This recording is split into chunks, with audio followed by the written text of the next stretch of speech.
Opportunities. Today, we're going to talk about opportunities. Now, we are breaking down the Beyond player development model, which I have put together, taking everything I've done in player development at the University of Houston, at the University of Kansas, Baylor University, and what I'm doing now at Beyond the Field to put it in one framework, right? And today we are working on the O. Beyond is acronym. There's belonging. The B is belonging. The E is education. The Y is your purpose. And the O is opportunity. So we are spending our time today talking about opportunities and how you can create opportunities for the athletes that are in your program. If I haven't mentioned it already, my name is Ed Jones. The second, I am the founder of Beyond the Field. And so happy that you are here on this YouTube channel to talk about opportunities, right? To talk about the Beyond Player Development Framework. I'm gonna, talk or ask questions out of this consulting packet that I use, this workbook I use when I'm consulting with coaches and programs. And so what I'm gonna do is take you into the consulting experience and a few of the reflection questions, not all, but a few reflection questions that I ask these people in the player development role, athletic director, head coach, principal, whoever's over player development.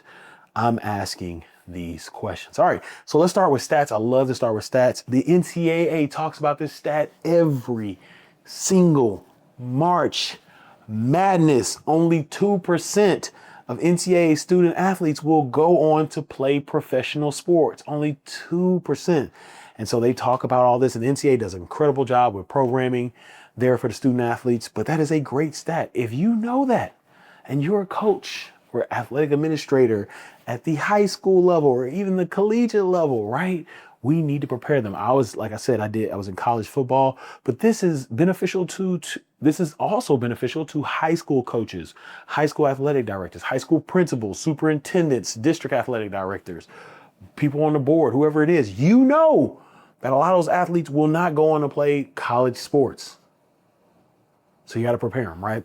So opportunities. And when we say opportunities, once again, what are we creating for this athlete while, don't forget that, while they're competing and preparing for when they stop competing. So first reflection question for you and your program is, what opportunities already exist within your program or institution? What opportunities are already there? What has already been created, not only by your program, your athletic department, but also the institution to help with opportunities? Now, that could be a career fair, that could be a networking event, that could be a mentorship program, it could be a community relationship, community engagement piece. But what is already there? I tell people all the time, when I started at the University of Kansas, one of the things I did, I came in fresh from University of Houston. I was excited. Oh, I'm in the Big 12. I got resources. Boom, this is where we're going to hit it. We're going to take off and do all this here. I was like, man, it's a lot of things that are set here, right? And so if something already exists, don't recreate the wheel. Understand the wheel even better. Add value to the wheel. Okay. And so what already exists when you're talking about opportunities for your athletes, right? Your students, and that's a high school level, the collegiate level, and even some of you all may be listening at the pro level, right? What already exists? What is your program, institution, maybe your conference, school district, county, whoever, what is already existing, right? When I was in Lawrence, when I worked in University of Kansas, so Lawrence, Kansas, and the city of Lawrence, I got to know some people. And there was this thing called Leadership Lawrence, where they took leaders from Lawrence and, they went through this leadership development program. It was pretty awesome. And I wanted to be a part of it. And I got an invitation, but it was during the season. It's going to be pretty tough to do with travel and everything and the requirements they needed. But I was sitting there as we were traveling like, dang, I really wanted to be a part of that, because you could just get to meet so many people and it's pretty cool. But I was thinking like, man, it'd be pretty cool if we could do maybe a mentorship opportunity with the Leadership Lawrence, right? I forgot what I said. Yeah, Leadership Lawrence Leadership. I forget the name, but y'all know what I mean. With those people, like those, so we can set up opportunities for our guys, opportunities to meet, grow, network, partner, things like that, right? And possibly get hired, right? So what opportunities already exist? You need to identify those and ask questions. They are there. You need to ask questions to find out where they are. What opportunities can you intentionally create for your athletes? So I gave a little bit of example right there with Leadership Lawrence. I was like, hey, how can we create this? But what opportunities can you create? One thing COVID, we had this great program we're about to do and COVID happened. But at the University of Kansas, we were going to do lunch and learns with our players. So they had to come eat lunch at certain days. And what I was going to do was invite a former player. We had a couple people in finance, real estate, entrepreneurs. I was going to invite a former player and just have them come eat lunch with us and really just be there for our players. An opportunity, once again, for our players to network, to connect, to know, to build, right? The network, right? Because we know your network is your net worth. And so I was really excited. I asked about 5 or 6 former Jayhawks and we were lined up and COVID took it away. But what opportunities can you intentionally create for your athletes? One I did at the University of Houston that was pretty cool because I went to the business school and I learned this at University of Houston. Every college on your campus, if you're at the collegiate level, they have an alumni program. So the business school has an alumni program. I went to the lady working in the business school and I said, hey, I'm Ed Jones. I'm from football. We got a couple student athletes who are interested in business. Can you send an email out to your listserv of alumni and former students here, graduates, who may want to give a shadowing opportunity, internship opportunity, or even hire some of our athletes? The lady was like, I'll send it, but they normally prioritize business students. I said, I understand, totally understand. If you could just send that to the listserv, that's all I ask. Only ask I have. I don't need anything else from you. Also gave her hat, shirt, some gear, right? She sent it to the listserv. I got like 4 emails in 15 minutes, right? And so it goes a long way. You have an athlete, you can say, I put Houston football. You can put whatever sport you're at or wherever you're at, right? Creating that opportunity for our athletes, right, to find things. One of the coolest things that happen, and I use LinkedIn. LinkedIn is huge. If you're on LinkedIn, connect with me. I would love to connect with you, learn more. I got a lot of resources there. But Hakeem Adeniji, who's playing for, he just got picked up. Let me check. He just got signed. Shout out to Hakeem. Him and his wife just had another addition to their family. All right, so let me see where Hakeem Adeniji just signed. It's gonna bother me.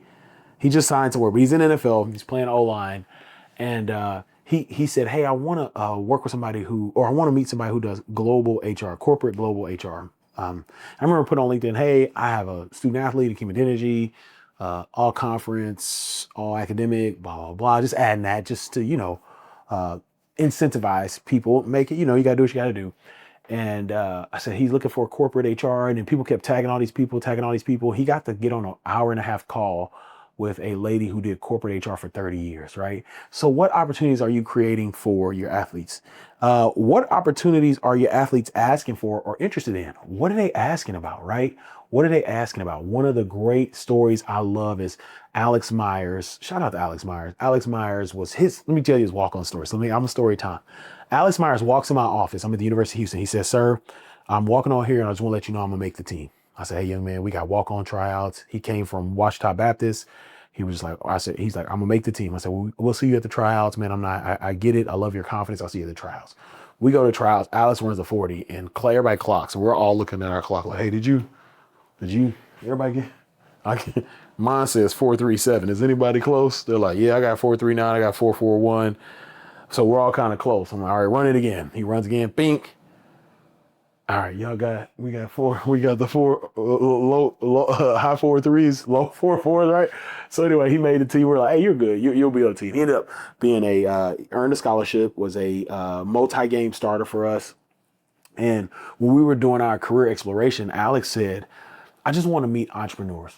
And so I reached out to our alumni. "Hey, we got guys, and I got this one guy who wants to just reach out to entrepreneurs." And so got connected with Sebastian Villarreal, who was an All-American kicker for the University of Houston in the 90s.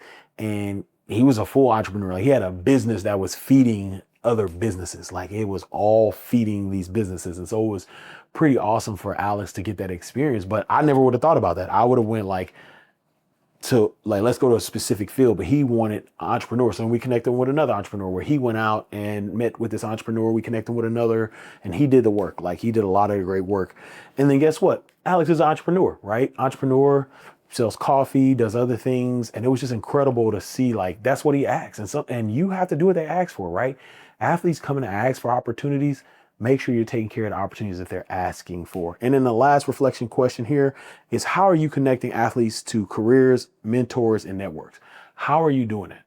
How are you doing? What does that look? Are you using LinkedIn? Are you using the alumni engagement? Are you using the alumni association? Are you using games? Like one thing I used is, we have former players come to games. Former players, we have different people in the community that come to games. You start to get to know people like, hey, what do you do? How do you do this? Whatever it may be, right? It may be someone I'm asking people who have passes, like, hey, how are you doing? What do you do? I know number one, you gotta make sure it's not recruiting. They don't have a recruitable athlete, right? And it's our players who are on the team, and you find out this person owns this business, that person owns that business. Well, hey, here's my card. I'm gonna email you on Monday. Thank you for being here at the game, right? What is it? Are you spending time? Are you on campus? Are you going to other colleges? You go to other colleges recruiting events? Are you going to the career fairs? I used to go to career fairs when our athletes can go during the season because of games and schedules, things like that. I'm going to career fair to get cards. Hey, I work in football. We're gonna have a career fair in April. Do you mind coming? Oh yeah, absolutely. Boom, boom, boom. I'm getting cards. But what are you doing? How are you connecting athletes to careers, mentors, and networks? One of the things we did at the University of Kansas is I asked, and shout out to Katie Lonergan, who's SID there. She's at Notre Dame now. But I asked Katie, I said, hey, Katie, do you mind if we take for our photos, are you okay if we take them in, with suit tops and ties and the Jayhawk pin? And she was like, yeah, let's do it. And so what we did was we were able to give our players professional headshots, and we use it for LinkedIn.